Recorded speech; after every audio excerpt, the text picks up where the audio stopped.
गुलनाज को सालों से इंतजार था कि उसकी माँ से, उसकी बहनों से कब उसकी मुलाकात हो। जब मुलाकात हुई तो गुलनाज ने उनसे मुंह फेर लिया। अस्सलाम वालेकुम, कैसे हैं आप लोग। मैं हूं आपके साथ अदनान और आज की जो कहानी है ये गुलनाज सुना रही है।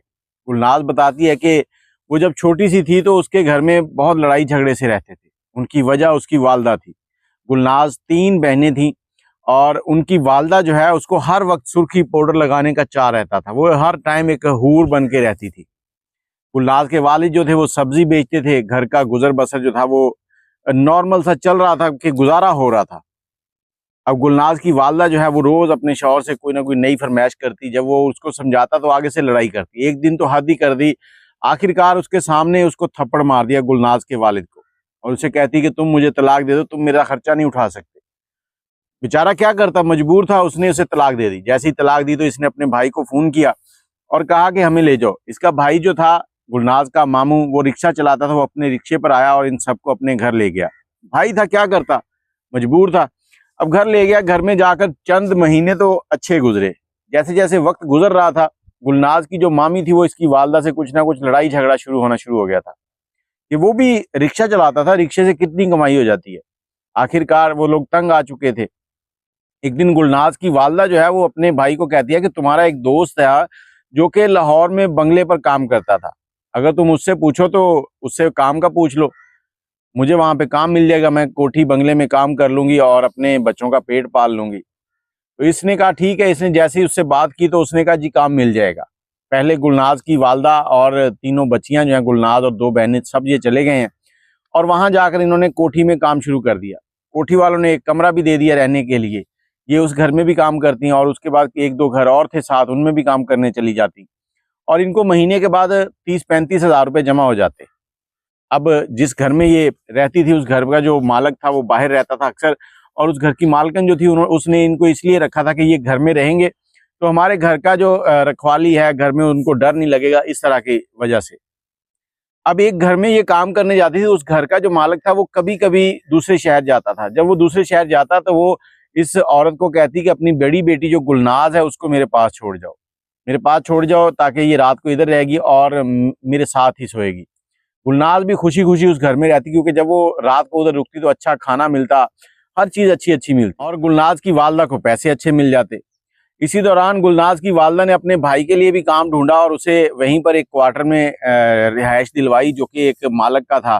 खुद वहां पे काम करती थी। भाई और भाई के बच्चे भी वहां सेट हो गए। भाई रिक्शा चलाता दिन में, रात को वहां चौकीदारा करता। तो ये पूरी फैमिली सेट हो गई। अब जिस घर में गुलनाज कभी कभी रुकती थी, एक दिन उस औरत का फोन आया दोपहर को कि आज मेरे जो शौहर हैं वो शहर से बाहर जा रहे हैं, तो आप गुलनाज को इधर ही भेज दें, वो रात मेरे पास रुक जाएगी। तो इसकी वालदा ने चौक में खड़े होकर जो गलती की वो ये थी कि एक चौक में खड़ी हुई और कहा कि ये सीधे तुमने जाना है, एक चौक क्रॉस करके अगले चौक जो है वहां पर उनका घर है, फलां फलां नंबर है, तो उधर तुमने जाना है। अब गुलनाज पैदल चलना शुरू हो गई। उसकी माँ जो है वो जिस घर में काम करने जाती थी उधर चली गई। गुलनाज चलते चलते आगे गई तो चौक में उसने देखा कि डुगडुगी की आवाज आ रही है। जो बंदर वाले नहीं होते वो बजा रहे थे डुग डुग डुग, वो आवाज आ रही है। गुलनाज को वो बड़ी अच्छी लगती है। गुलनाज सीधा जाने की बजाय उस तरफ मुड़ जाती है। जब आगे मुड़ती है, 8-10 साल की बच्ची, दिल में यही था कि मैं ये बंदर की आवाज, बंदर का जो करतब है ये देखूं। जब गुलनाज नजदीक पहुंचती है तो बंदर वाला करतब खत्म कर चुका होता है और वो आगे चल पड़ता है। अब बच्ची है, इसको वो भूल गया कि इसने उस घर में जाना है। इसको यही था कि मैंने बंदर का तमाशा देखना है। अब ये बंदर के वाले के पीछे पीछे चल पड़ी कि ये अगले चौक में जाके तमाशा दिखाएगा। अब वो बंदर वाला चलता गया, ना बच्चे जमा हुए ना उसने तमाशा दिखाया। गुलनाज उसके पीछे पीछे चलती जा रही है। आखिरकार एक ऐसी जगह पहुंची जहां पर जाकर बंदर वाला जो है वो गायब हो गया, एकदम से किसी गली में चला गया। गुलनाज जो है वो रास्ता भूल गई। अब उसको समझ नहीं आ रही कि वो किधर जाए। वहां खड़ी परेशान रो रही है तो एक आदमी, भला आदमी आया, उसने आके पूछा बेटा क्या हुआ। तो इसने बताया इस तरह से मेरा इधर काम करती हूँ, एक कोठी में जाना था तो मैं बंदर वाले के पीछे आ गई हूँ, अब मुझे समझ नहीं आ रही। उसने इसका नाम पूछा गुलनाज। वो इसको अपनी साइकिल पे बिठाता है और गलियों में चक्कर लगाता है, उन्हीं कोठियों वाली गलियों में, देखो कौन सी कोठी है। अब गुलनाज देख देख के कह रही ये नहीं है, ये है, ये नहीं, ये नहीं। इसी तरह से कोई घंटा डेढ़ गुजर जाता है और इसको कोई कोठी नहीं नजर आती। अब वो इसके वालिदैन का पूछता है। उनकी भी इसको नाम तो पता थे लेकिन समझ नहीं थी कि उनका घर किधर होगा जो इस कोठी में इसकी माँ रहती है। आखिरकार वो जो साइकिल वाला बंदा था वो इसको अपने साथ लेके उसी इलाके की मस्जिद में जाके ऐलान करवाता है कि ये बच्ची इस तरह से मिली है, ये नाम है, अगर कोई जानता है तो इस मस्जिद से आके ले जाए। शाम हो गई, शाम के वक्त बच्ची मस्जिद में बैठी रही है। फिर मस्जिद की इंतज़ामिया को बुलाया गया और उनसे मशवरा किया गया कि इस बच्ची का अब क्या करना है। इंतज़ामिया ने कहा कि हमारे जो कारी साहब हैं ये भले आदमी हैं, तो इनके घर में इनकी बीवी और इनकी बेटी भी है, तो उनके साथ ही इसको छोड़ देते हैं। इसका खर्चा जो है वो मोहल्ले वाले उठाएंगे, जो भी होगा जब कोई लेने आएगा तो उनके हवाले कर देंगे। सबने कहा ठीक है। अब कारी साहब के घर वो बच्ची चली गई है। कारी साहब की जो बेटी थी वो भी इसी उम्र की थी।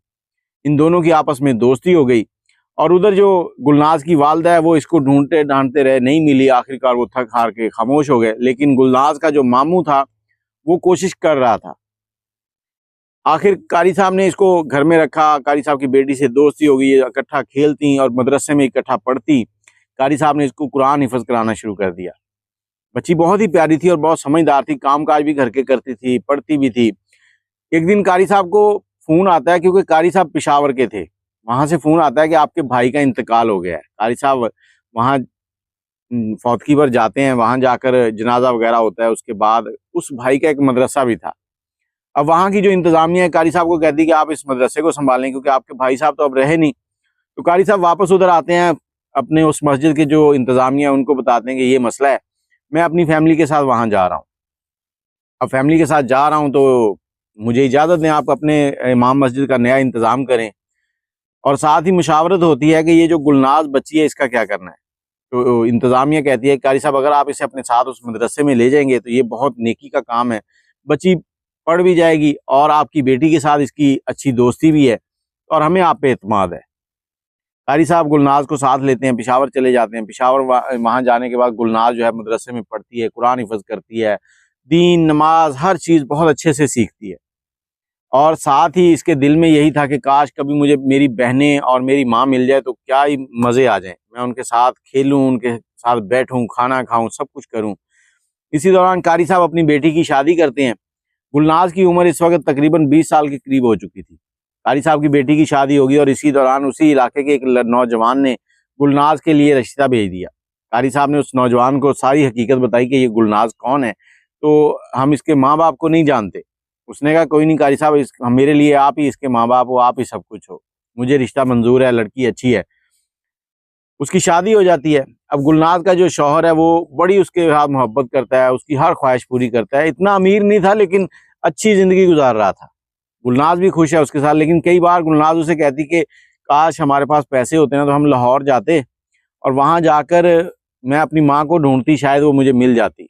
मुझे इस तरह से वो गलियां याद हैं। उसका शौहर कहता चलेंगे कभी ना कभी। अब उसका शौहर जो था ना वो एक कैटरिंग वाले के साथ काम करता था। वो कैटरिंग वाला जो है दूसरे शहरों में भी कई बार माल लेके जाता था, लेके आता था। तो इसको उसने साथ लिया। उसने कहा लाहौर का कुछ काम है तो उधर जाना है।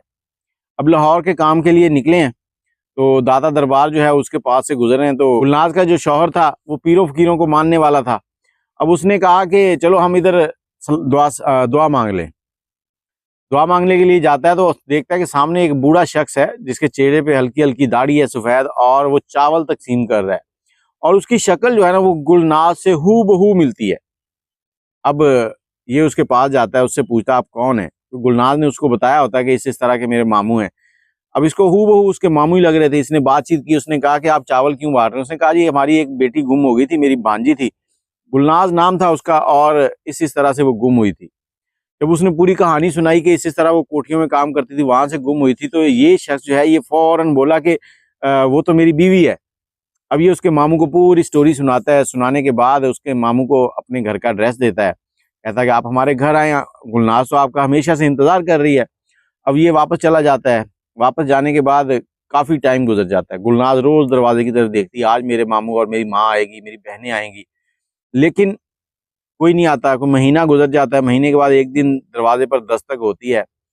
दो लड़कियां, एक औरत और एक मर्द और एक उसकी मामी जो थी वो भी, ये 4-5 लोग जो दरवाजे पर आते हैं ना, तो क्या कमाल के कपड़े पहने हुए हैं, सब ने सोना पहना हुआ है, बड़ी खुशबुएं आ रही हैं।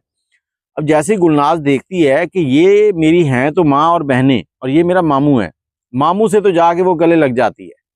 माँ और बहनों को जब देखती है वो परेशान होती है कि ये इतने अमीर कैसे हो गए, कौन सा इनके पास जादू आ गया। अब परेशान है, दूसरी तरफ बहनें देख रही कि ये गरीब है, हम इसके घर क्यों आए हैं। पैसे का नशा ही इतना चढ़ा हुआ था।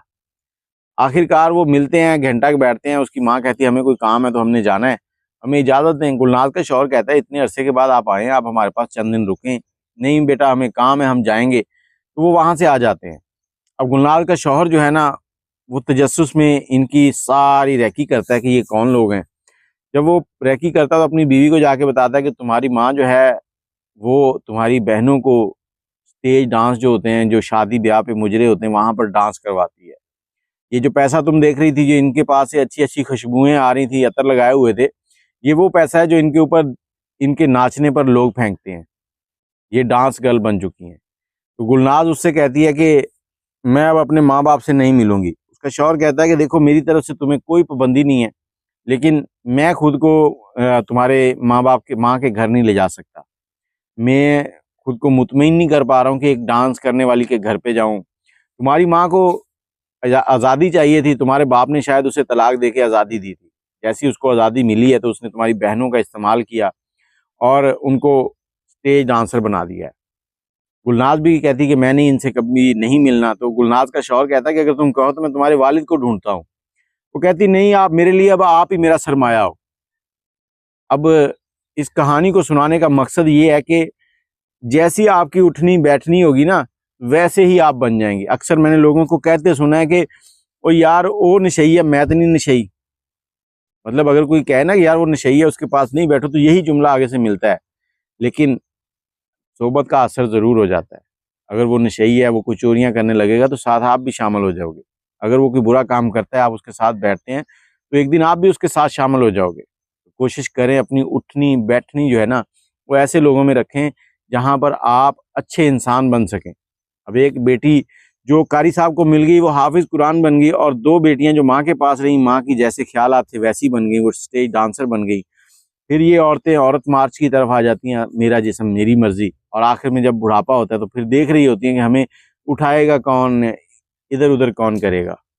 अपनी राय कमेंट में ज़रूर दीजिएगा, दुआ में याद रखिएगा। अल्लाह हाफ़िज़।